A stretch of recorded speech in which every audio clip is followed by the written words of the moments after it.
யாரும் போக வேண்டாம், நீங்க நில்லுங்க. காவல்துறை பார்த்துக்குவாங்க, நீங்க நில்லுங்க.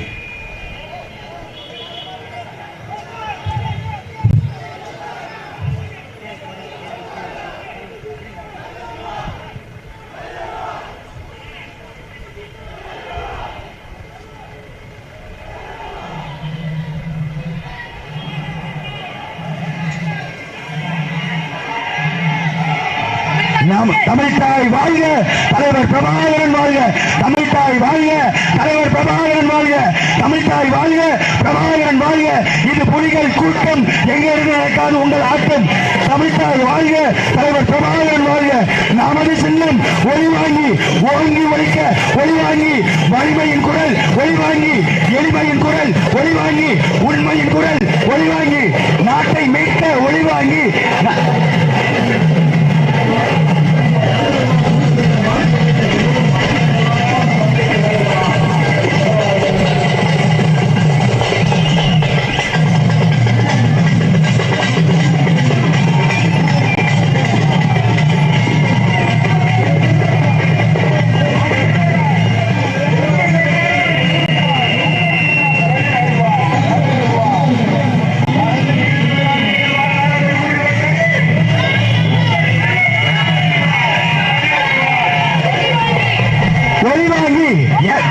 நமது சின்னம் ஒளிவாங்கி, காவேரியை மீட்க ஒளிவாங்கி சின்னம் ஒளிவாங்கி, ஒளிவாங்கி, ஒளிவாங்கி, ஒளிவாங்கி. நம்ம ஆளுங்க ஐயா இங்கிட்டு வாங்க, இங்க வாங்க, வண்டியை போக விடுங்க, இங்கிட்டு வாங்க. நம்ம கட்சி ஆட்கள் இங்க வாங்க. யார் அது ஐயா? நம்ம ஆளுங்க இங்கிட்டு வாங்க. ஜனநாயகம் இங்க பாருங்க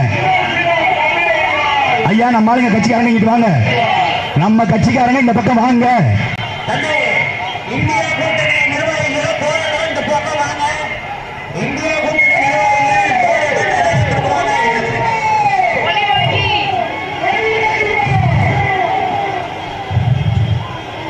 ஏய் நிறுத்துங்கப்பா, வண்டி பின்னாடி நிக்குதுப்பா, நிப்பாட்டுங்கப்பா.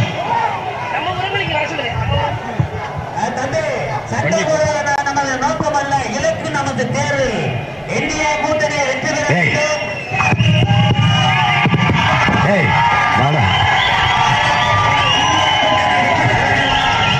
வா வா.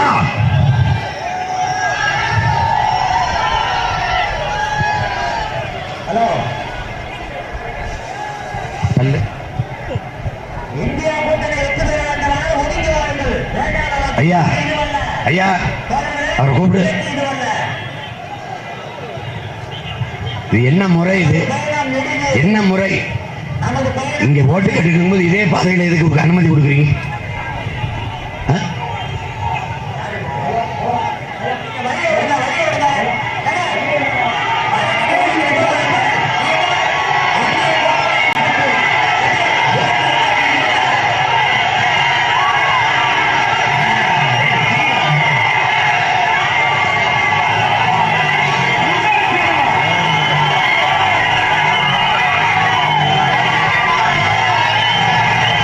செந்தமிழ் சீமான், செந்தமிழ் சீமான், செந்தமிழ் சீமான், செந்தமிழ் சீமான், செந்தமிழ் சீமான், செந்தமிழ் சீமான், செந்தமிழ் சீமான், செந்தமிழ் சீமான்.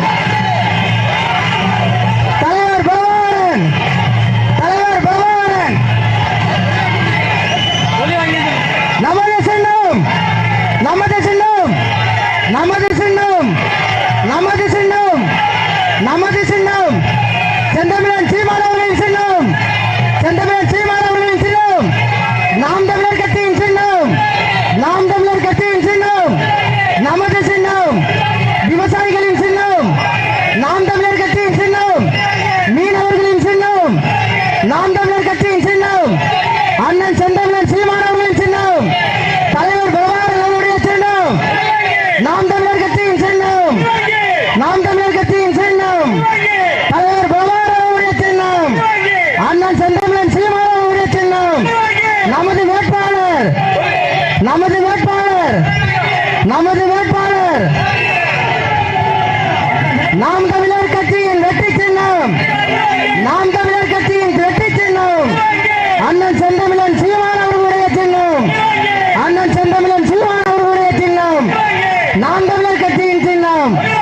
நாம் தமிழர் கட்சியின் சின்னம், நாம் தமிழர் கட்சியின் சின்னம், நமது சின்னம், விவசாயிகளின் சின்னம், மீனவர்களின் சின்னம், அனைத்து சமூகத்திற்குமான சின்னம், தமிழர்களுக்கான சின்னம், தமிழர்களின் உரிமையை வென்றெடுக்க வேண்டிய சின்னம், தமிழர்களுக்கான சின்னம், நாம் தமிழர் கட்சியின் சின்னம், வெற்றியின் சின்னம், நாகை மக்களின் சின்னம், மீனவர்களின் சின்னம், அனைத்து சமுதாயத்திற்கான சின்னம், நாம் தமிழர் கட்சியின் சின்னம், செந்தமிழர் சீமானவருடைய சின்னம், அண்ணன் செந்தமிழன் சீமானவருடைய சின்னம், நாம் தமிழர் கட்சியின் சின்னம், நாம் தமிழர் கட்சியின் சின்னம், நாம் தமிழர் கட்சியின் சின்னம்,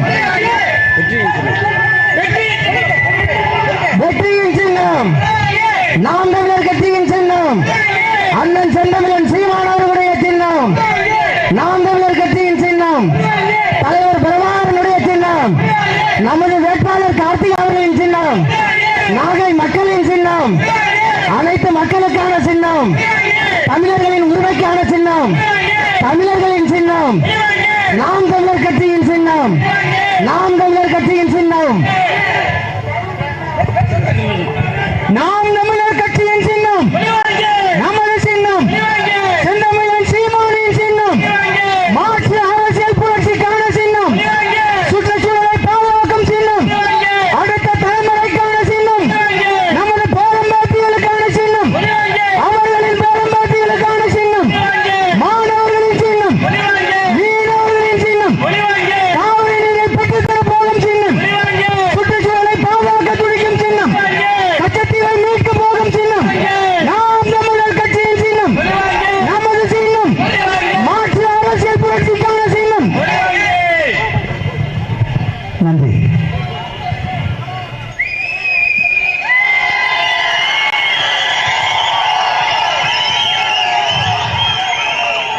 எங்களின்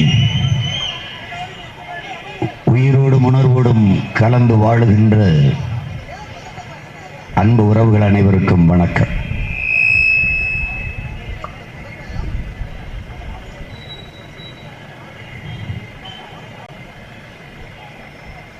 நாம்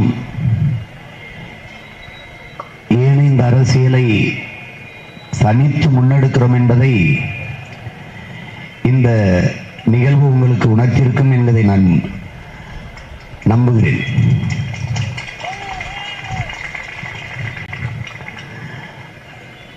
மிகுந்த நாகரிகம் பண்பாடு கொண்ட அரசியல் தலைவர்கள் வாழ்ந்த நாடு இது. பெருந்தலைவர் காமராஜர் அவர்கள் தோற்று போனதற்கு அதிகமாக அழுதது பேரறிஞர் அண்ணா தான் என்று சொல்வார்கள். பேரறிஞர் அண்ணா அவர்கள் அமெரிக்கா சென்றிருந்த போது அந்த நாட்டின் அதிபர் நிக்சனை சந்திக்க விரும்புகிறார். அவர் அண்ணாவை சந்திக்கவில்லை, வாய்ப்பு தரவில்லை. அதே நிக்சன் இந்தியாவுக்கு வந்தபோது தாத்தா காமராஜர் அவர்களை சந்திக்க விரும்புகிறார். தாத்தா அவரை சந்திக்க மறுத்து விடுகிறார். அவர் அமெரிக்க அதிபரார் உங்களை சந்திக்க விரும்புகிறார் ஐயா அப்படின்னா, அவர் எவராக இருந்தால் நமக்கு என்ன, நம்ம அண்ணாதுரையை சந்திக்க விரும்பலை, அவரு நம்ம ஏன் போய் அவரை சந்திக்கணும்ட்டு. அந்த அளவுக்கு ஒருவருக்கு ஒருவர் நாகரிகமாக பண்பாடோடு அரசியல் செய்து கொண்டிருந்தார்கள். இந்த கட்சிகள் எல்லாம் முற்போக்கு பேசி, நாகரிகம் பேசி, பண்பாட்டு மீட்சி பேசி வந்த கட்சிகள். காவல்துறை ஒன்று எங்களுக்கு இந்த இடத்தை தந்திருக்க கூடாது, இல்லை அவங்களே இந்த வழியை விட்டுருக்க கூடாது. ரெண்டையும் விட்டுட்டு வேடிக்கை பார்த்துக்கிட்டு நீங்க மோதிக்கிறீங்கன்னா இது என்ன சட்டம் ஒழுங்கு, இது என்ன வேலை? அது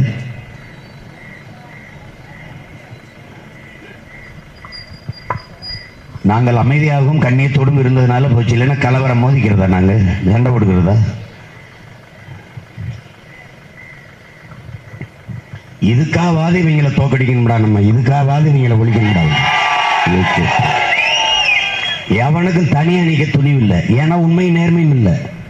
கூட்டமா சேர்ந்து கொள்ளையடிச்சா சரியாயிருமா? கூட்டமா சேர்ந்து போய் திருடுனா அந்த திருட்டு சரியாயிருமா? நியாயமாயிருமா? எங்க இருக்குது இதுல அந்த கோட்பாடு கொள்கைலாம்? எங்க இருக்குது? எங்க இருக்குது? மக்களுக்கு செய்த ஒரு நன்மை, ஒரு சேவை, ஒரு நலத்திட்டத்தை சொல்லி வாக்கு கேட்க வழி இல்லை. காசு கொடுக்காம ஒரு ஓட்டு வாங்கி நீங்க ஜெயிச்சிட முடியுமா? என்னை இந்த களத்துல நீங்க காசு கொடுக்காம வீழ்த்திட முடியுமா?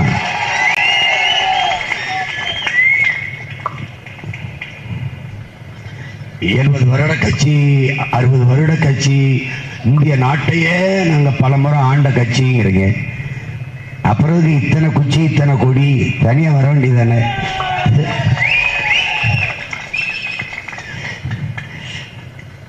எல்லாம் போலீஸ் ஸ்டேஷன்ல இருக்க அக்யூஸ்ட் மாதிரியே மூஞ்சி வச்சுக்கிட்டு எல்லாம் போய் பாரு. குற்றப்பலகையில் இருக்கிற அந்த குற்றவாளிகள் பலகையில் இருக்கிறோம், இங்க வேட்பாளராக நிற்கிறோம், ஒரே மாதிரி இருப்பான்.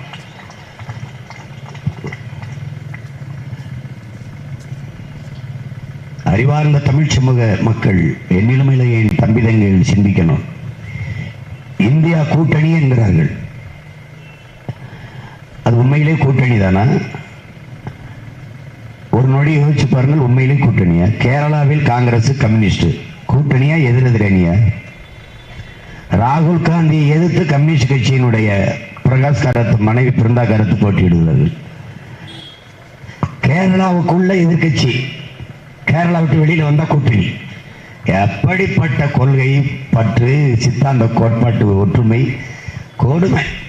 கேரளாவில் ஆளுகிறது கம்யூனிஸ்ட், காங்கிரஸ் எதிர்கட்சி. முல்லை பெரியாற்றில் தண்ணிகள் ஒரு சொட்டு தண்ணி கிடையாது. ஆனா கொள்கை என்ன? உலக பாட்டாளிகளை, உழைக்கும் மக்களை ஒன்றிணையுங்கள், உள்ளூர் பாட்டாளி வாழட்டும், தமிழ் பாட்டாளி சாகட்டும்ங்கிறதான் கோட்பாடு. தண்ணி தர்றதில்லை. கம்யூனிஸ்ட் கட்சி முல்லை பெரியாற்றில் எங்களுக்கான நதிநீர் உரிமையில் உங்கள் நிலைப்பாடு என்ன? பேபி அணைன்னு ஒன்று இருக்குது, பேபி அணை. அந்த பெரியாற்று அணைக்கு பக்கீல அதுல நீரை தேக்கி வச்சுக்கலான்ட்டா மரங்கள் அடர்ந்து இருக்கு. அந்த மரங்களை வெட்டிட்டு கொஞ்சம் தூர்வாரி ஆழப்படுத்திக்கிறோன்னு தமிழ்நாடு அரசு ஓராண்டு 2 ஆண்டு இல்லை, 40 ஆண்டுகளா கேக்குது. 40 ஆண்டுகளா அந்த மரத்தை வெட்டி கொள்ள அனுமதி தர மறுக்குது கேரள அரசு. அதை பெற்று அந்த மரத்தை வெட்டி ஆழப்படுத்தி நீரை தேக்க வக்கற்று இருக்குது தமிழ்நாடு அரசு. மரத்தை வெட்டக்கூடாது, சரிதான். ஆனால் வெட்டினால் வேற மரம் நட்டு வளர்த்து விட முடியும். மரத்தை வெட்ட அனுமதி தர மறுக்கிற கேரளா அரசு என் மலைகளை வெட்டி கொண்டு போகுது. அதுக்கு அனுமதி கொடுத்திருக்கிறது தமிழ்நாடு அரசு. அன்பு மக்களே, என் அருமை தம்பி தங்கைகளை நீ எச்சரிச்சுக்க, விழிப்புணர்வு அடைஞ்சுக்க. கேரளாவில் மலை இருக்கா? இருக்கு. ஏன் வெட்ட விடல? மதுரையில உயர்நீதிமன்றத்தில் ஒரு வழக்கு வருது. போட்டது இவங்க தான், இந்த கட்சிக்காரங்கள் தான். போட்டு என்ன சொல்றாங்க, அதுல மனுவில் என்ன தாக்கல் பண்றாங்கன்னா, கேரளாவில் மலையை வெட்டுவதற்கு தடை இருப்பதால் அங்கே அரசு மற்றும் தனியார் முதலாளிகளின் கட்டுமான பணிகள் பாதிக்கப்படுகிறது. அதனால் தமிழ்நாட்டில் மலையை நொறுக்கி மணலாக எடுத்துச் செல்வதற்கு, கற்களை எடுத்துச் செல்வதற்கு, கட்டுமான பணிக்கு நீங்க உத்தரவிட வேண்டும், வெட்டி கொள்ளலாம் என்று உத்தரவிட வேண்டும். அந்த நீதிபதி உண்மையிலே என்ன கேட்டிருக்கணும், அந்த அம்மா, கேரளாவில் வெட்ட ஏன் தடை இருக்கு? பயன்பாடு கேரளாவுக்கு, ஆனா கேரளாவில் வெட்ட ஏன் தடை இருக்கு? அவன் மலையை அவன் பாதுகாக்கிறான். அவனுக்கு தெரியும் மழை இல்லைன்னா மழை இல்லை, மழை இல்லைன்னா நிலம் நாடு பாலைவனம் ஆயிரும்னு அவனுக்கு தெரியுது. இங்க இருக்கிறவனுக்கு அது தெரியாது. இவனுக்கு எது இருந்தாலும் எது போனாலும் பரவாயில்ல, பணம் இருந்தா போதும். விழிங்கத்துல துறைமுகம் உணர்ந்து பிறந்தவனே, விழிங்கத்தில் துறைமுகம் கட்டுகிறவர் அதானி. 80 லட்சம் டன் கற்கள் அதுக்கு தேவைப்படுது. அவன் சொன்னது தோராய கணக்கு, அதை விடவும் தேவைப்படலாம். ஆனால் 80 லட்சம் டன் கற்கள் எங்கிருந்து எடுத்துட்டு போகப்படுது? நம்முடைய கன்னியாகுமரியிலிருந்து, கேரளாவிலிருந்து தான் மேற்கு தொடர்ச்சி மலை தொடங்குது. அவன் மலை பத்திரமா இருக்கு, என் மலையை குறுக்க அறுத்து வெட்டி கொண்டு போயிட்டான். இன்னும் போய் கொண்டிருக்கு. அந்த நீதிபதி வழக்கிலே 700 லாரிகளில் ஒரு நாளைக்கு நீங்க மண் எடுத்துட்டு போகலாம் என்று உத்தரவிடுகிறார்கள். அதே நீதிபதி ஒரு உத்தரவிட்டு, மலையை நீ வளர்ந்துடு என்றால் வளர்ந்துருமா? மலையை நீ உருவாகு என்றால் வளருமா? உங்கள் சட்டங்கள் திட்டங்களால் எங்கள் மலையை உருவாக்க முடியுமா? அதை பற்றி இந்த கம்யூனிஸ்ட், இந்த காங்கிரஸ் பேசுமா? இல்ல விழிங்கத்துல துறைமுகத்துக்கு எதுக்கு தமிழ்நாட்டிலிருந்து கல் எடுத்துட்டு போறீங்கன்னு பாரதிய ஜனதா கட்சி தலைவர் பேசுவார்களா? அல்லது இந்த வேட்பாளர்கள் தான் பேசுவார்களா? இந்த கட்சிகள் காவிரி நதிநீர் உரிமையில் எனக்கான பங்கீட்டில் இவர்கள் நிலைப்பாடு என்ன? இந்த திமுகவின் கருத்து என்ன? இந்த காங்கிரஸ் கம்யூனிஸ்டுகளுடைய கருத்து என்ன? ஒரு சொட்டு தண்ணி தர முடியாது என்று சொன்ன காங்கிரஸ் கட்சியோட அந்த கொடியை பிடித்துக்கிட்டு அவர்களுக்கு ஓட்டு கேட்டு கூட்டமா போக உங்களுக்கு எப்படி மனசு வருது? வெக்கமா இல்ல? எனக்கான நதிநீரை பெற்றுத்தர முடியலை, அப்புறம் என்ன கூட்டணி இருக்கு உனக்கு? இந்தியா கூட்டணி எங்கிட்டு கூட்டணி? எங்கே கூட்டணி? டெல்லியில் அரவிந்த் கெஜ்ரிவாலை காங்கிரஸ் எதிர்க்குமா ஏற்குமா? பஞ்சாப்ல அரவிந்த் கெஜ்ரிவால் ஆம் ஆத்மி காங்கிரஸ் எதிர்க்குமா ஏற்குமா? ஏமாற்று. நாங்கள் இந்தியா கூட்டணி, இந்தியாவை காப்பாற்ற போறோம். எங்க காப்பாற்ற போற? நாட்டையே உங்ககிட்ட தான்டா காப்பாற்ற வேண்டியிருக்கு. நாங்க அதுக்காக நாங்க இருந்து கத்திட்டு கிடக்குறோம். இவர்களிடம் இருந்துதானே அன்பு மக்களே இந்த நாட்டையும் மக்களையும் காப்பாற்ற வேண்டியிருக்கிறது. விடுதலை பெற்ற இந்தியாவில் இவ்வளவு காலம் ஆண்டவர்கள் யார்? இவர்கள் தான், இந்த காங்கிரஸ், பாரதிய ஜனதா தான். அதிலே 18 ஆண்டுகள் மத்திய அமைச்சரவையில் இருந்த ஒரு மாநில கட்சி இந்த திமுக தான். அன்னைக்கு எந்த உரிமையை பெற்றுக் கொடுத்திருக்கிறது? இப்போது திருக்குறளை தேசிய நூலாக நாங்கள் அறிவிப்போம், அதை பெற்றுத் தருவோம், தேசிய நூல் அங்கீகாரம் பெற்றுத் தருவோம். நேற்று தான் எழுதிட்டு திருவள்ளுவர் காலையில் செத்து போனாரா? நேற்று தான். திருக்குறள் எத்தனை நாள் உங்களுக்கு தெரியல? ரொம்ப நாளா ஒரு பூச்சாண்டி விட்டு இருந்தாங்க, நாங்க வந்தால் கச்சத்தீவை மீட்போம், கச்சத்தீவை மீட்போம். நான் வந்த உடனே கச்சத்தீவை மீட்க தீவிரமா போராடுவேன், தீவிரத்தை சேர்த்தாங்க. அதுவும் கேவலமாயிடுச்சு. இப்ப அந்த கச்சத்தீவை மீட்க போராடுவோம் அந்த வார்த்தை இல்லை. இப்ப அப்ப வேற ஆள் யார் பிடிச்சிக்கிட்டா? பிஜேபி, மோடி. நான் வந்தா கச்சத்தீவை மீட்க போராடும். ஏப்பா வந்த போது மீட்கல? அப்ப கொஞ்சம் தூங்கிட்டோம், கோமால இருந்துட்டோம்.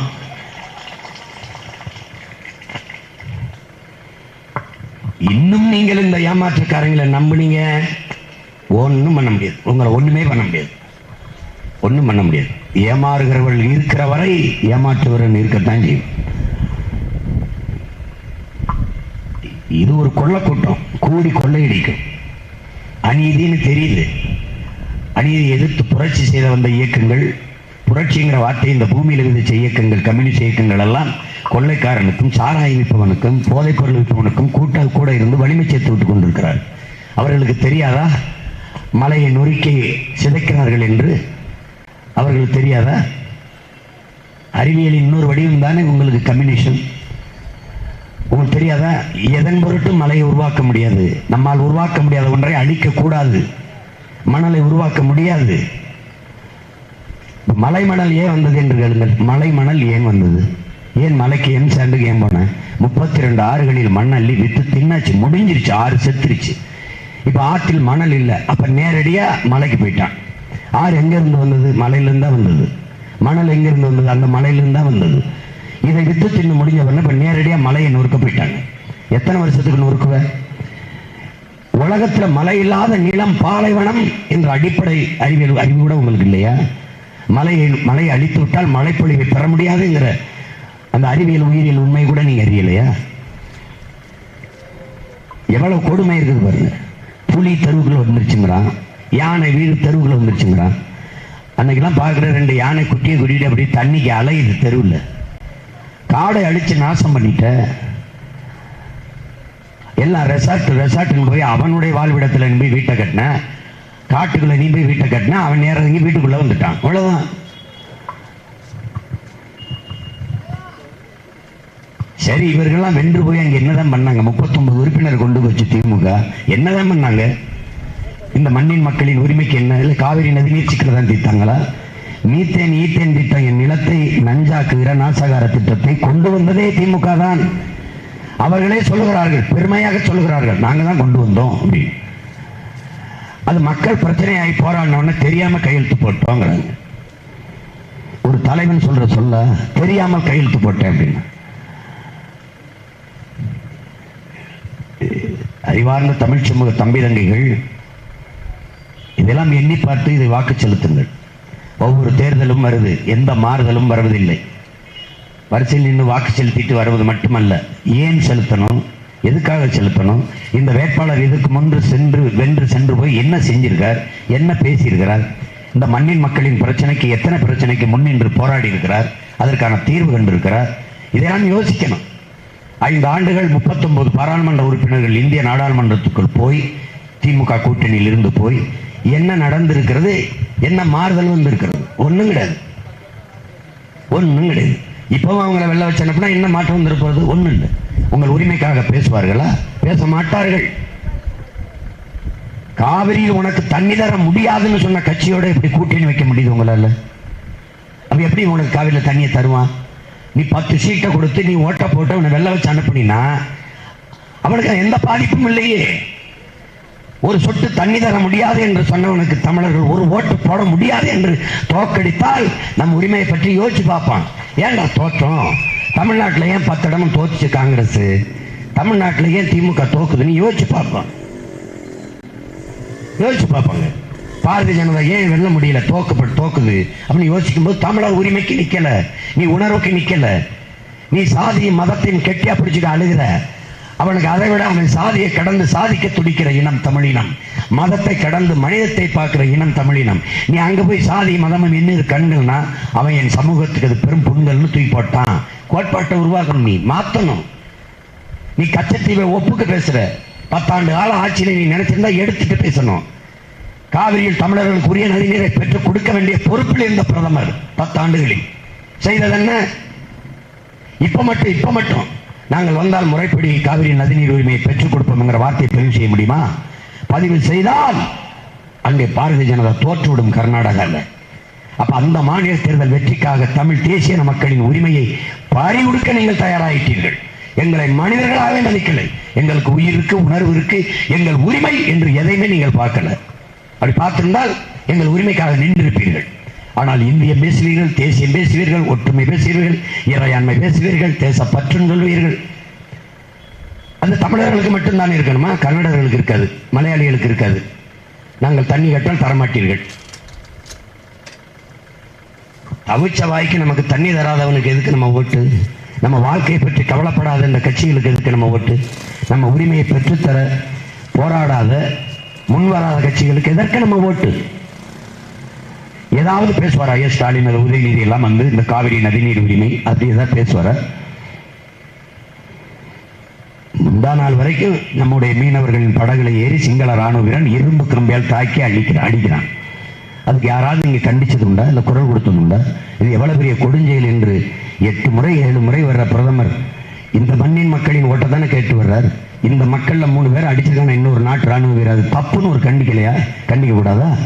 அது வருந்தத்தக்கது. அந்த மாதிரி செயலை இனிமேல் செய்யாதீர்கள் என்று ஒரு வார்த்தையிலாவது சொல்லியிருக்காரா? அவருக்கு எதுக்கு உங்க வாக்கு? எதுக்கு போடுறீங்க?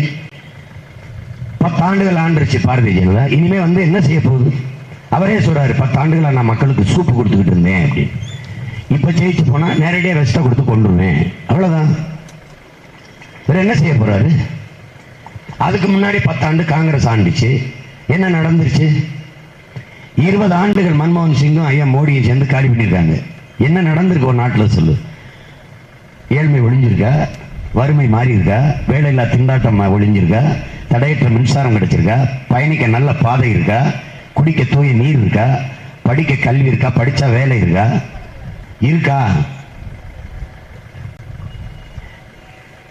வேலை நீங்க 2 கோடி பேருக்கு வேலை நீங்களே. அதான் பக்கோடா வீங்கிறாங்க. பக்கோடா வித்தா கூட நல்ல வருமானம் வரும். பக்கோடா வீங்கிறது ஏன்?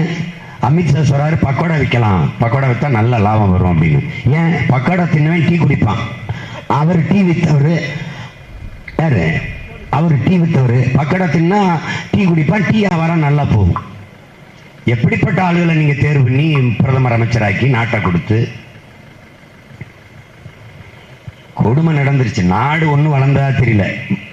மோடியோட தாடி, முகத்துல தாடி மட்டும்தான் வளர்ந்ததா இருக்கு, எதுவும் வளரல. கொரோனாவுக்கு எவ்வளவு பெரிய சயின்டிஸ்ட் பாருங்க. கொரோனாவுக்கு எல்லாரும் கைதட்டுங்க, எல்லாரும் மணி அடிங்க, எல்லாரும் கும்மி அடிங்க, குழவை போடுங்க, கொரோனா ஓடிடும்னாங்க.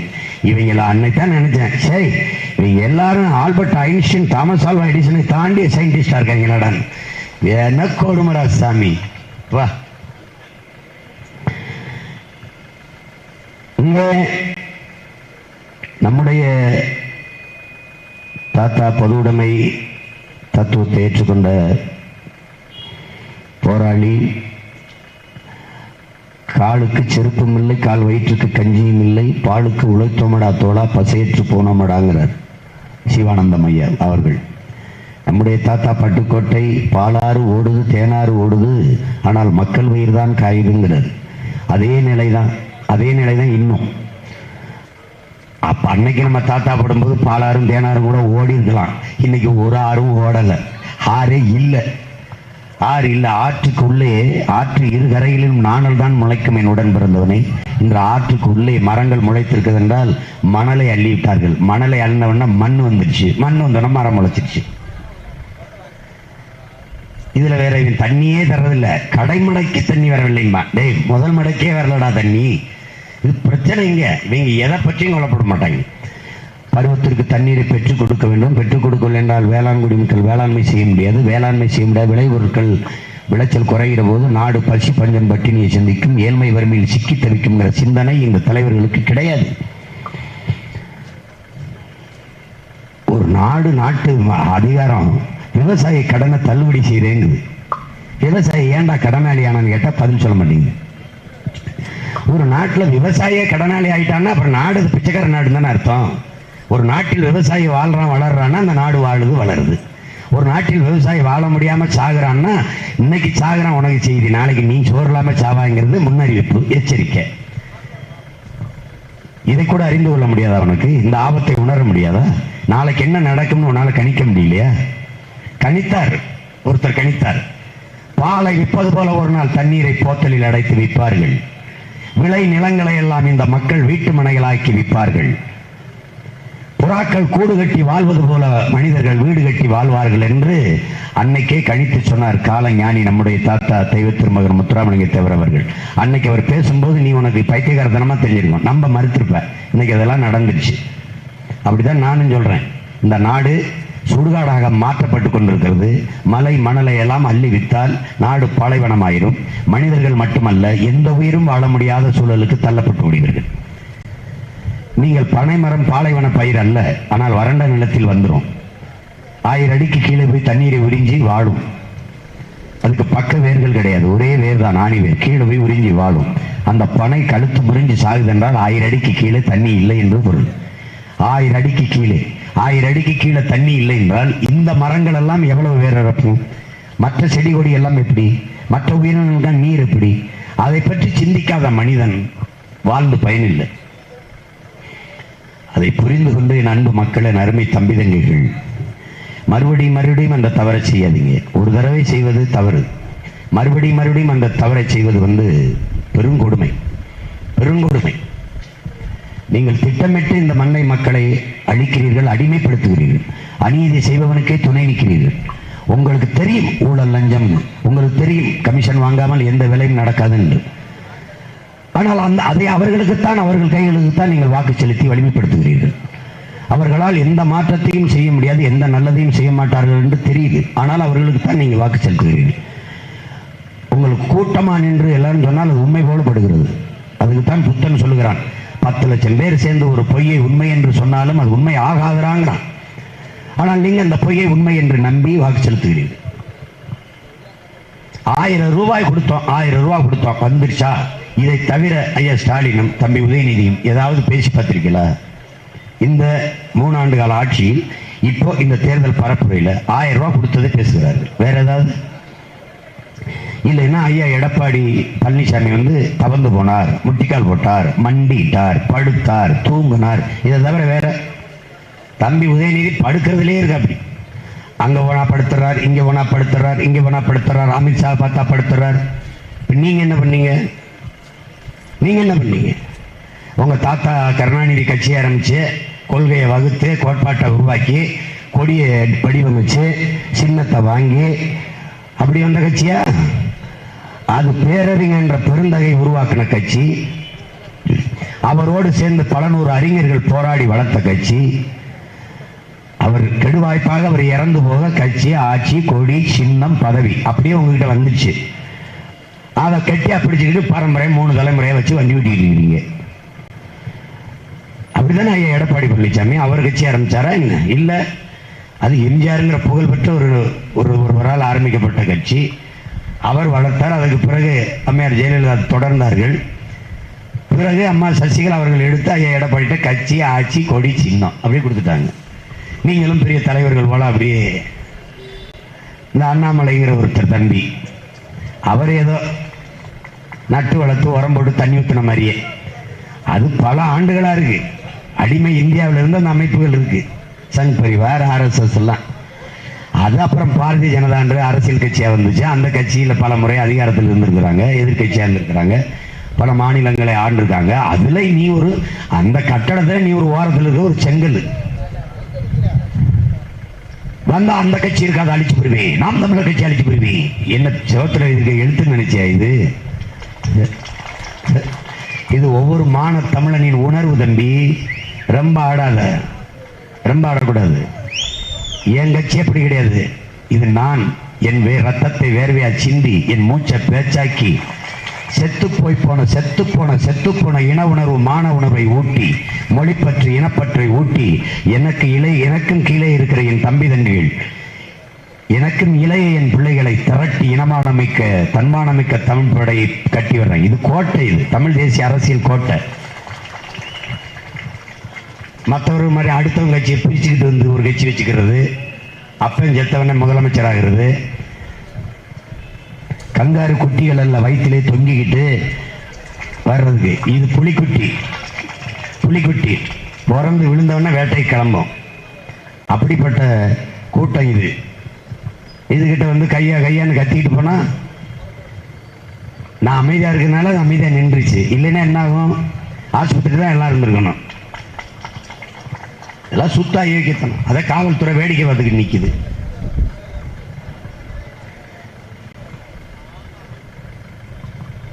புரட்சி என்பது தலைகீழ் மாற்றமின் உடன் பிறந்தார்களே. தலைகீழ் மாற்றம் மேலே இருக்கிறது கீழே வந்துடும், கீழே இருக்கிறது மேலே போயிடும். முச்சந்திலிருந்து கத்திக்கிட்டு இருக்கிற இந்த பிள்ளைகள் ஒரு நாள் அதிகாரத்தில் வருவோம். அதிகாரத்துக்கு ஒருத்தர் இங்கே முச்சந்திலிருந்து கத்துவான். அது நடக்கும். இந்த நாகப்பட்டினம் நாடாளுமன்ற தொகுதியில் போட்டியிடுகிற என் உயிர் தங்கை கார்த்திகா அவர்களுக்கு, பொறியாளர் கார்த்திகா அவர்களுக்கு மைக்கு சின்னத்தில் வாக்கு செலுத்தி என் அன்பு உறவுகள் வெற்றி பெற செய்ய வேண்டும். என் தங்கையின் வெற்றி என்பது தன்மானமிக்க தமிழ் பேரினத்தின் வெற்றி, தமிழர்களின் இனமானத்திற்கான வெற்றி. அவள் வெற்றி நீங்கள் அவளுக்கு செலுத்தும் ஒவ்வொரு வாக்கும் நம் மொழியை மீட்கும், நம் மண்ணை காக்கும், நம் மக்களின் நலனை காக்கும், மண்ணை, மலையை, நீரை எல்லாவற்றையும் பாதுகாக்கும். உங்கள் வாக்கு எங்கள் வெற்றிக்கல்ல, வருங்கால தலைமுறை பிள்ளைகளின் வாழ்க்கைக்கு என்பதை நினைவில் வைத்துக் கொண்டு வாக்கு செலுத்துங்கள் என் உயிர் சொந்தங்களே. எத்தனையோ தேர்தல்கள், ஆனால் ஒரு மாறுதலும் இல்லை. இதை மாறுதலுக்கான தேர்தலாக எண்ணுங்கள். மாற்றம் என்பது ஒரு சொல்லல்ல, செயல். நாம் எல்லோரும் மாற்றுவோம். அதனால்தான் இதை மாற்றத்திற்கான எளிய மக்களின் புரட்சி என்ற முழக்கத்தை முன்வைத்தோம். வெல்ல முடியுமா என்று சொல்லாதீர்கள். எதுவும் சாத்தியத்திலிருந்து பிறந்ததில்லை, தேவையிலிருந்தான் பிறக்கிறது. எங்களின் வெற்றி இந்த நாட்டிற்கு தேவையா தேவையில்லையா என்றுதான் நீங்கள் எண்ணி பார்க்க வேண்டும். அவர்களெல்லாம் தான் வென்று விட்டார்களே, பலமுறை வென்று சென்று விட்டார்களே. ஒரே ஒரு முறை எங்களுக்கு வாய்ப்பு கொடுங்கள். மற்ற கட்சிகள் வெல்வது, கம்யூனிஸ்ட் கட்சி வெல்வது, காங்கிரஸ் கட்சி வெல்வது, திமுக வெல்வது, அதிமுக வெல்வது, பாரதிய ஜனதா வெல்வதெல்லாம் நிகழ்வு, ஒரு நிகழ்வு. ஆனால் என் தங்கை கார்த்திகா நாகப்பட்டினத்தில் வெல்வது என்பது வரலாற்றில் மாபெரும் புரட்சி, மாறுதல். எளிய பிள்ளைகள் எந்த பின்பலமும் வந்தார்கள், எந்த ஊடக ஆதரவும் அவர்களுக்கு இல்லை, அவர்களுக்கென்று அதிகார கட்டமைப்பும் இல்லை, கோடி கோடியாக கட்டுக்கட்டாக பணங்கள் இல்லை, ஓட்டுக்கு நோட்டு கொடுத்து வாங்கவும் இல்லை, யாரோடும் கூட்டணி வைக்கவும் இல்லை. தனித்து நின்றார்கள். உண்மையும் நேர்மையுமாக நின்று உயர்ந்த கோட்பாட்டை மக்களுக்கு முன்பு வைத்து வாக்கை பெற்று வென்று விட்டார்கள் என்ற வரலாற்று பெரும்பதிவு வரும். அதை நாகப்பட்டினத்திலிருந்து நடத்தி காட்டுங்கள். இந்திய பெருநிலம் மட்டுமல்ல, உலகமே திரும்பி பார்க்கும். வரலாற்றில் இப்படித்தான் ஒவ்வொரு தேசிய இனங்களும் புரட்சியை முன்னெடுத்திருக்கிறது. புரட்சி என்பது ஒரு தீப்பொறிதான். ஒரு வண்டி நிறைய குப்பை என்றாலும் வண்டி நிறைய அதை கொளுத்த நெருப்பை எடுத்துட்டு போவதில்லை. ஒரு தீப்பெட்டி, ஒரு தீக்குச்சி தான். அதில் தான் புரட்சி வருகிறது. எல்லாரும் மக்களே, என் அருமை தம்பி தங்கைகளே, ஒரு தீப்பெட்டி நிறைய தீக்குச்சிகள் இருந்தது. எல்லாவற்றையும் கொளுத்தி முன்னாடி இருக்கிற தீபத்தை ஏற்றுவதுதான் உங்கள் நோக்கம். கொளுத்தி பார்த்தீர்கள், தீபத்தை ஏற்ற முடியவில்லை. கடைசி குச்சி, இப்போ உங்கள்கிட்ட கடைசி குச்சி. தீப்பெட்டிற்கு கடைசியாக ஒரு குச்சி இருக்கு. எவ்வளவு பொறுப்புணர்வோடும் கடமையோடும் கவனமாக இந்த குச்சியை பொருத்தி அந்த தீபத்தை ஏற்றுவீர்களோ அப்படி இந்த தேர்தலில் மிகுந்த கவனத்தோடு நீங்கள் வாக்கு செலுத்தணும்.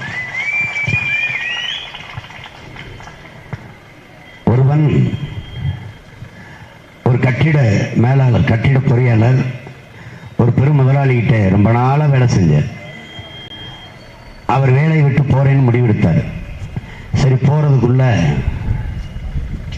இன்னொரு கட்டடம் கட்டி கொடுத்துட்டு போங்கன்னார். கட்டினார், ஒரு வீடு கட்டினார். கட்டிட்ட வீடுன்னு சாவியை இவர்கிட்ட கொடுத்தாரு. இவர் அவர்கிட்ட கொடுத்தார். ரொம்ப நாளா நீங்க எனக்கு விசுவாசமா இருந்தீங்க, உழைச்சிங்க, அதுக்கு இந்த பரிசுன்னு. அந்த ஆள் அப்பதான் தெரிஞ்சிச்சு, சரி எனக்கு கொடுக்க போறான்னு தெரியாத, யாருக்கும் நினைச்சு சரியா கட்டாம காமா சும்மான்னு கட்டிட்டேன். செங்கலை சரியா கணக்கல, சிமெண்டை சரியா கணக்கல, கம்பியை சரியா வைக்கல, சுமாரா கட்டிட்டேனே, 6-7 மாசத்துல இடிஞ்சு விழுகிற மாதிரி கட்டிட்டேனே அப்படின்னு. அப்படித்தான் நீங்க இந்த 6-7 மாசத்துல இடிஞ்சு விழுகிற மாதிரி கட்டுறான் பாருங்க, அவனுக்கிட்டே நாட்டை கொடுத்துருவீங்க. ஐயோ, நாங்கள் வெல்வது என்பது எங்கள் நலனுக்காக இல்லை. நாங்கள் வெல்லணும் நினைக்கிறது எதிர்கால என் பிள்ளைகள்